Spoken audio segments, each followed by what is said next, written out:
बुद्धिमान की परीक्षा। बहुत समय पूर्व जब गुरुकुल शिक्षा की प्रणाली होती थी, तब हर बालक को अपने जीवन के 25 वर्ष गुरुकुल में बिताना पड़ता था।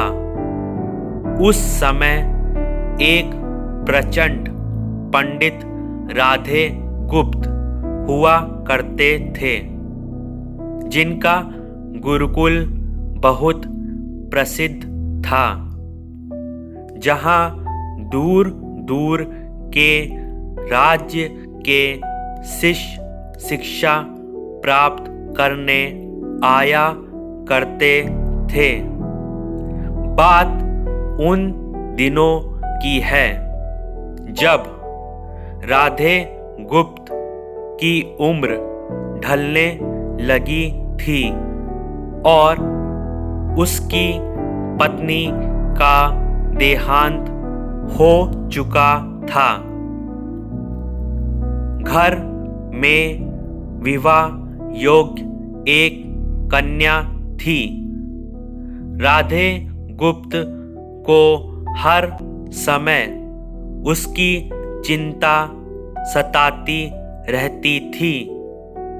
वह उसका विवाह एक योग्य व्यक्ति से करना चाहते थे, जिसके पास संपत्ति भले ना हो, पर वह समर्थ हो, जो किन्हीं भी परिस्थिति में उसकी बेटी को खुश रखे और उचित समय पर उचित निर्णय ले सके।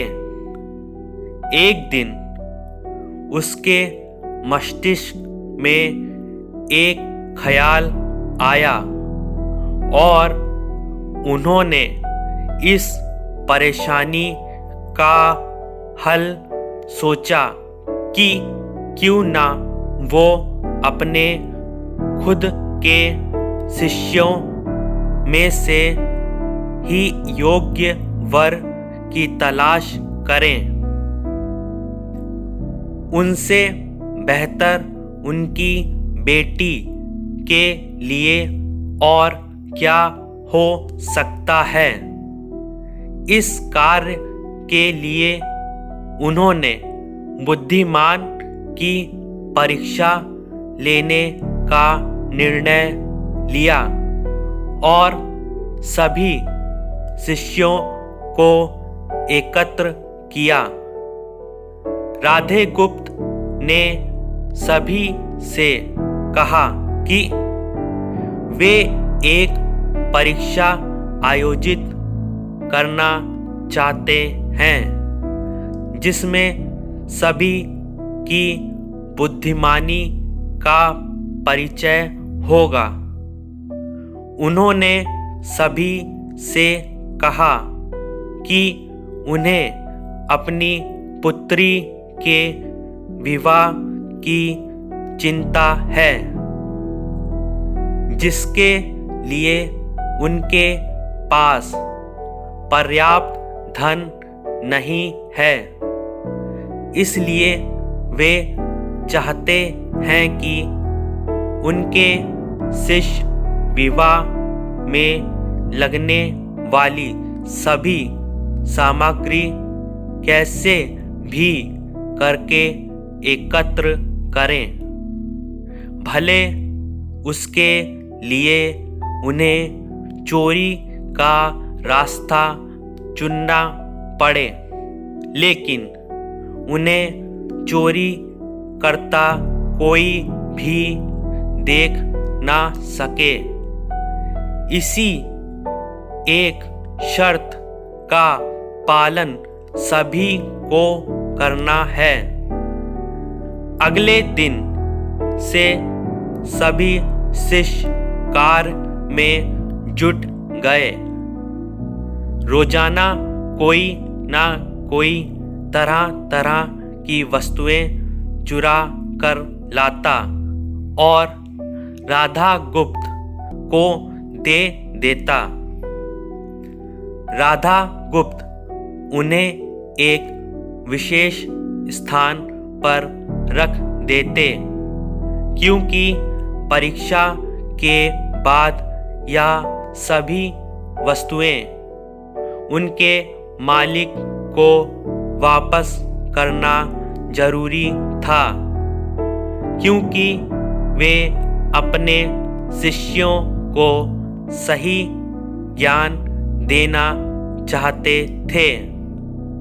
सभी शिष्य अपने अपने दिमाग से कार्य कर रहे थे, लेकिन इनमें से एक चुपचाप गुरुकुल में बैठा हुआ था, जिसका नाम रामा स्वामी था। वह राधा गुप्त का सबसे करीबी और होनहार छात्र था। उसे ऐसा बैठे देख राधा गुप्त ने इसका कारण पूछा। तब रामा स्वामी ने बताया कि आपने परीक्षा की शर्त के रूप में कहा था कि चोरी करते वक्त इसे कोई ना देख सके। इस प्रकार अगर हम अकेले में भी चोरी करते हैं, तब भी हमारी अंतर आत्मा उसे देख रही है। हम खुद से उसे नहीं छिपा सकते। इसका अर्थ यही है कि चोरी करना व्यर्थ है। उसकी यह बात सुन राधा गुप्त के चेहरे पर खुशी छा जाती है। वे उसी वक्त सभी को एकत्र करते हैं और पूछते हैं कि आप सब ने जो चोरी की, क्या उसे किसी ने देखा? सभी कहते हैं नहीं। तब राधा गुप्त कहते हैं कि क्या आप अपने अंतर्मन से भी इस चोरी को छिपा सके? सभी को बात समझ आ जाती है और सबका सिर नीचे झुक जाता है, सिवाय रामा स्वामी के। राधा गुप्त रामा स्वामी को बुद्धिमानी की परीक्षा में अव्वल पाते हैं और सभी के सामने कहते हैं कि यह परीक्षा मेरी पुत्री के लिए उचित वर तलाशने के लिए रखी गई थी। इस प्रकार मैं रामा स्वामी का विवाह अपनी पुत्री के साथ तय करता हूँ। सभी खुशी से झूम उठते हैं। साथ ही चुराई हुई हर एक वस्तु को उसके मालिक को सौंप विनम्रता से सभी से क्षमा मांगते हैं।